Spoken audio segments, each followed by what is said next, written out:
നൈറ്റിനുള്ള ഒരു ഫുഡ് തയ്യാറാക്കാണ്. ഇതിനകത്ത് ഞാൻ ചേർത്തേക്കുന്നത് തേങ്ങയും ചെറിയ ഉള്ളിയും ഗോതമ്പ് മാവുമാണ് ചേർത്തേക്കുന്നത്. ഞാൻ ഇങ്ങനെ വെള്ളത്തിലാണ് ചെയ്യാൻ പോകുന്നത്.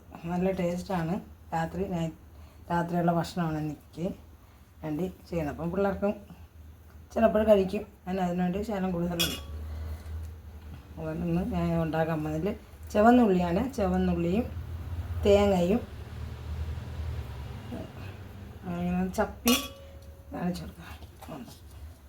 ഇങ്ങനെ ഉരുട്ടിയിട്ട് നമ്മളിങ്ങനെ ഉരുട്ടിയിട്ട് ഇങ്ങനെ ചപ്പി കൊടുക്കണം. ചപ്പിയിട്ട് വയ്ക്കണം. എണ്ണ തടവി പാത്രത്തിൽ എണ്ണ തടവി വെള്ളം തിളയ്ക്കുമ്പോൾ ഇതിട്ട് എടുക്കണം. ഇതിട്ട് വേവിക്കണം. വേവിച്ചിട്ട് എടുത്ത് കഴിക്കാൻ നല്ല ടേസ്റ്റ് ഉള്ളതാണ്. ഡയബറ്റിക്കൊക്കെ ഉള്ളവർക്കൊക്കെ കഴിക്കാനുള്ളതാണ്. എണ്ണയൊന്നുമില്ല. അങ്ങനെയാണ് വയ്ക്കുക.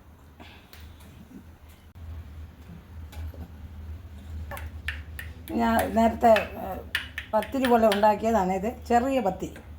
അത് നമുക്ക് കഴിക്കാൻ വേണ്ടി ഉള്ളി പുരട്ടി അതിൽ ഇങ്ങനെ മുക്കിയിട്ട് കഴിക്കും. നമ്മൾ മുക്കി കഴിക്കും. നല്ല ടേസ്റ്റാണ്. എല്ലാവരും വെച്ച് കഴിച്ച് നോക്കണം. കൊച്ചുങ്ങൾക്കൊക്കെ ഇങ്ങനെ ഉണ്ടാക്കി കൊടുത്താൽ കഴിക്കുന്നത് എൻ്റെ രാത്രിയത്തെ ഭക്ഷണമാണ്. പിന്നെ കൊച്ചുമക്കളും ഉണ്ട്, അവർക്ക് വേണമെങ്കിലും കൊടുക്കാം. എല്ലാവരും കഴിച്ചോ രാത്രി? കഴിച്ചു.